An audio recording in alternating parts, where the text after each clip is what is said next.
आप बीपीएससी वाले छात्र हैं, आपने प्री मेंस के साथ साथ इंटरव्यू भी दिया है, यानी आपकी बौद्धिक क्षमता इतनी मजबूत तो जरूर है कि सही और गलत में आप फर्क समझते होंगे।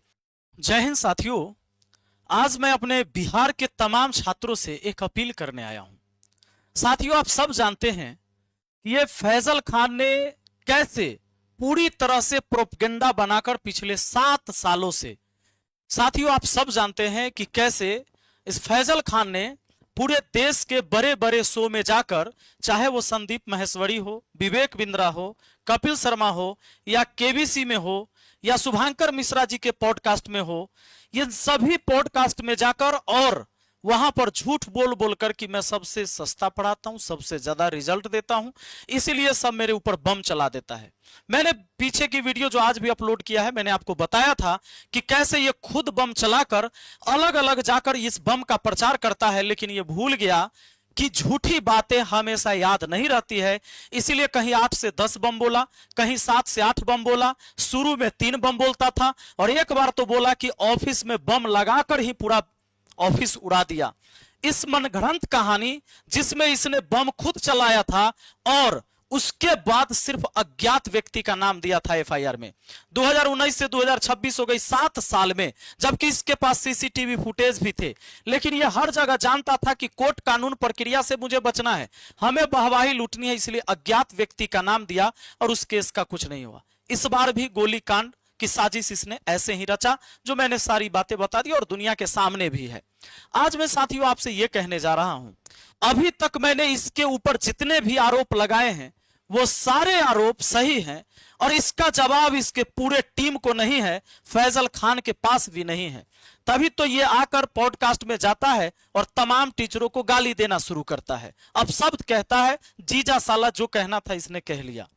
आज जब दिल्ली के जंतर मंतर पर छात्र, नीट वाले छात्र, उनके अभिभावक जब लाठी से पीटे जा रहे थे, बोलने दीजिए, कोई जरूरत नहीं है, हम इसके भी घर में जन्म लेंगे, हम इनके भी घर में जन्म लेंगे। उसी टाइम यह यहां जश्न मना रहा था कि नीट का रिजल्ट आ गया।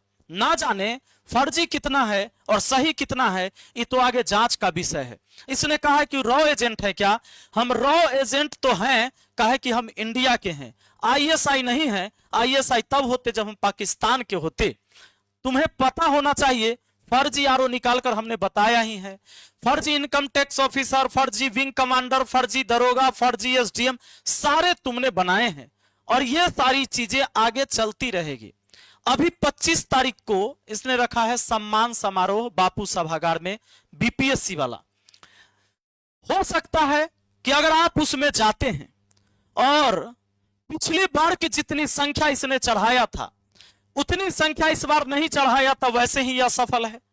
लेकिन उसमें से 2, 4, 10 भी हमको फर्जी मिल गया, तो इस बात को आप मान लीजिए कि अगर आप भी उस फोटो में आएंगे, किसी भी विभाग में जाएंगे, बैठेंगे, और इसकी चर्चाएं तो इतनी हो गई है कि ये फर्जी अधिकारी बनाता ही है, आप यकीन मानिए आपको इस सम्मान समारोह में जाने से सम्मान नहीं मिलेगा। आपके बचपन से आपके बहुत सारे गुरुओं ने पढ़ाया है, आप उनसे भी आशीर्वाद ले सकते हैं। साथियों, ये फोटो खिंचाना और रील बनाना, इस प्रथा को कम से कम आपको बंद करना होगा।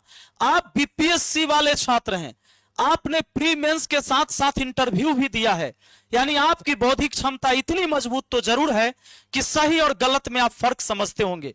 सिर्फ एक कोचिंग का बिजनेस बड़ा करने के लिए पूरे देश के साथ लगातार झूठ बोलना और अपने नाम को भी छुपा लेना।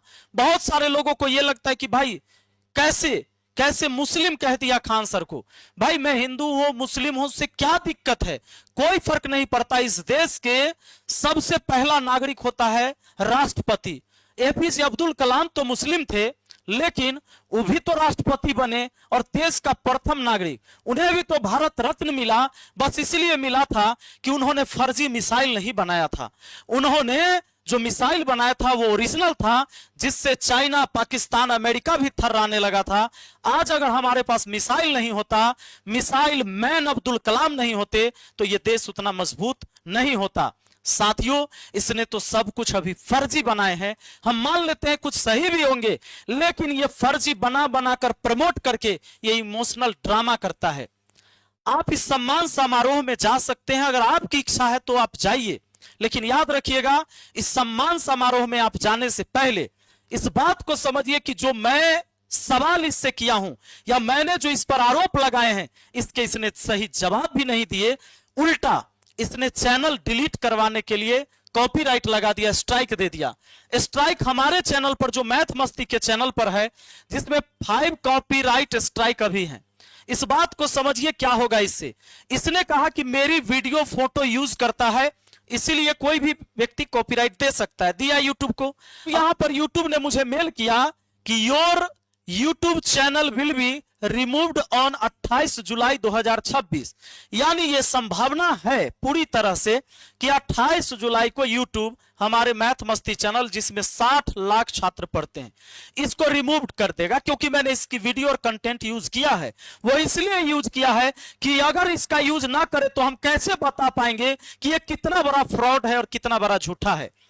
इसके साथ ही ये एक सन ऑफ वैशाली करके चैनल चलाता है एक लड़का, इसका भी चैनल पर कॉपीराइट स्ट्राइक मार दिया। इसने भेजा कि सर, मैं आपके विधायकी प्रचार चुनाव से अभी तक आपकी ही वीडियो अपलोड करता था, लेकिन खान सर ने मेरे चैनल पर स्ट्राइक मार दिए और 8 वीडियो भी डिलीट करा दिया, सब वीडियो आपका था। यानी जो मैं वीडियो अभी इसका खुलासा करता हूं वो वीडियो डालता था, इसके भी स्ट्राइक दे दिया और 8 वीडियो तो डिलीट भी हो गया।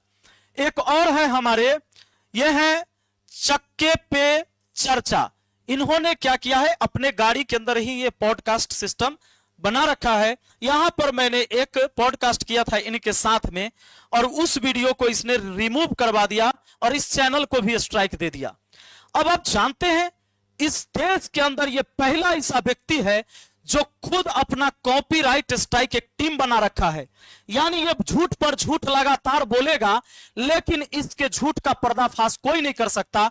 अगर आप बोलते हैं तो आपके चैनल को ही डिलीट करवा देगा, क्योंकि इसका बड़ा चैनल है तो यूट्यूब सबसे पहले इसके केस को सुनता है। देखिए, इसने बना रखा है कि खान सर कॉपीराइट टीम। यानी सोच के देखिए कि यह बिजनेस कितना बड़ा स्तर पर चलता है कि इसके बोले हुए शब्द को अगर कोई गलत पकड़ ले और उसको जवाब दे तो यह उसके चैनल को ही हटवा देगा, वीडियो डिलीट करवा देगा। लिखा है कि देखिए, इसके डिस्क्रिप्शन में है कि this channel is made for only copyright strike warning. यानी यह चैनल स्पेशली कॉपीराइट देने के लिए ही बना है।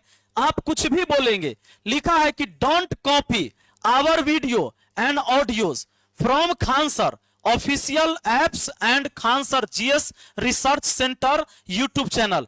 यानी इसके ऐप से या इसके यूट्यूब चैनल से अगर आप वीडियो ऑडियो इसका यूज करते हैं तो यह हटा देगा। इसका तो यही मतलब है कि यह पूरी जिंदगी लगातार झूठ पर झूठ बोल बोलकर अपनी झूठ को बेचते जाएगा, लेकिन इसके झूठ का कोई पर्दाफाश करेगा तो यूट्यूब चैनल हटा देगा, उसकी वीडियो को डिलीट करवा देगा।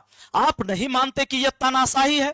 बिहार में आकर बिहारियों को कहता है कि बिहार तुम्हारे बाप का है।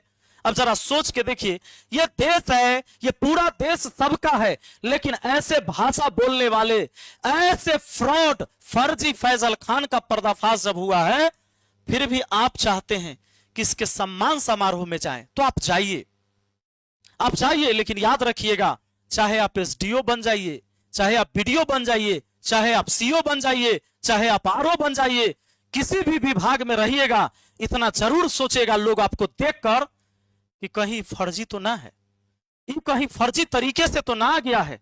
इस बात को याद रखिएगा। इसलिए आप सबसे अपील है, आज आप रिजल्ट लेकर आए हैं ना, पूरा समाज आपके तरफ देखता है और गरीब का बच्चा भी सोचता है कि भाई आपके जैसा बने। आपने इंटरव्यू दिया है, आपकी बौद्धिक क्षमता इतनी मजबूत है, आप इतना समझ सकते हैं, कोई एक टीचर आपको रिजल्ट नहीं दिला दिया है। शिक्षक का काम पढ़ाना होता है, यह तो ठेकेदारी करता है, एक ठेका ले रहा है कि भैया हम तुमको नहीं भी पढ़ ले रहोगे, 2 किलो मिठाई लेकर आना, तुम्हारा रिजल्ट तो पक्का हो जाएगा। अगर आपको लगता है कि यहां जाने से ही आपका सम्मान बढ़ेगा, आपके माँ बाप का, तो आप बिल्कुल जाइए। लेकिन अगर आपको लगता है कि नहीं, मैं जिस जगह पर अब आ गया हूं, यहां से समाज को मैं एक बेहतर मैसेज दूंगा, तो आप कह सकते हैं अपने साथियों से कि देखो तुम मेहनत करो। शिक्षक सिर्फ एक माध्यम है, शिक्षक ठेकेदार नहीं होता है। और मैंने मेहनत किया है, इसीलिए हमारा रिजल्ट आया है। हो सकता है 10-20 हजार रुपया का कोई गिफ्ट आपको दे देगा, अरे ईश्वर ने आपको वो चीजें दे दी है, आपके माँ बाप ने वो संस्कार दे दिया है, अब आप जॉब में चले गए हैं, आपके पास अब किसी चीज की कमी नहीं है। समाज के लिए एक उदाहरण बनिए ताकि आपका पूरा जीवन एक समृद्ध हो समाज के लिए। साथियों, अगर आप सोचिए इसमें अगर 10-15 भी फर्जी घुस गया, ये फर्जी को बुला लिया चूंकि भीड़ लगाने के लिए ऐसा करेगा, तो फिर आप अगर सच में भी हैं, लोग देखेगा तो कहेगा कि उसी सम्मान समारोह में तू भी गया था, तुम किस लालच में गया था। बाकी आप इतने विवेकशील जरूर हैं कि इस बातों को समझेंगे। जितने भी छात्र इसमें शामिल होने जा रहे हैं, मैं हाथ जोड़कर आप सबसे कहता हूं, मेरा चैनल भले ही 28 तारीख को डिलीट हो जाएगा, मैंने किसी से नहीं कहा कि तुम मेरा कोई और चैनल पर जाके अभी सब्सक्राइब करो, मैं नया चैनल बनाता हूं। हम 28 तारीख के बाद सोचेंगे। अगर चैनल डिलीट हो जाती है साथियों, तब हम सोचेंगे कोई नया चैनल बनेगा, फिर हम आपको बताएंगे, वहां पर जुड़िएगा, पढ़ाई होगी। लेकिन जब तक ये चैनल बचा हुआ है, मैं वीडियो भी अपलोड करूंगा और इस चैनल को बचाने का प्रयास भी कर रहा हूं। 13 कॉपीराइट स्ट्राइक से ज्यादा तो हमने हटा दिया, 13 तो पहले दिन हट गया था, इसने फेक मारा था। हो सकता है चैनल बच भी जाए, लेकिन अभी तक यूट्यूब ने बताया कि 28 तारीख को चैनल डिलीट होगा। जब डिलीट होगा तब बताएंगे, मुझे कोई और चैनल बनाने की जरूरत नहीं है। डिलीट हो भी जाएगा तो क्या दिक्कत है, ये 7 साल में बना था, 2-4-5 साल लगेगा, फिर वैसा हो जाएगा। लेकिन मैं इसके आगे घुटना टेकने वाला नहीं हूं। और आप सच में इस बात को समझते होंगे तो थोड़ा सा जागरूक बनिए। और फ्रॉड कोई भी हो, फर्जी कोई भी हो, शिक्षक का काम पढ़ाना होता है, लेकिन जिसके पास बढ़िया बोलने आ जाए, जरूरी नहीं कि वो इंसान भी बढ़िया हो सकता है। बाकी बहुत बहुत धन्यवाद आप सबका। मैं उम्मीद करता हूं कि आप अपनी अंतरात्मा की आवाज जरूर सुनेंगे। Thank you.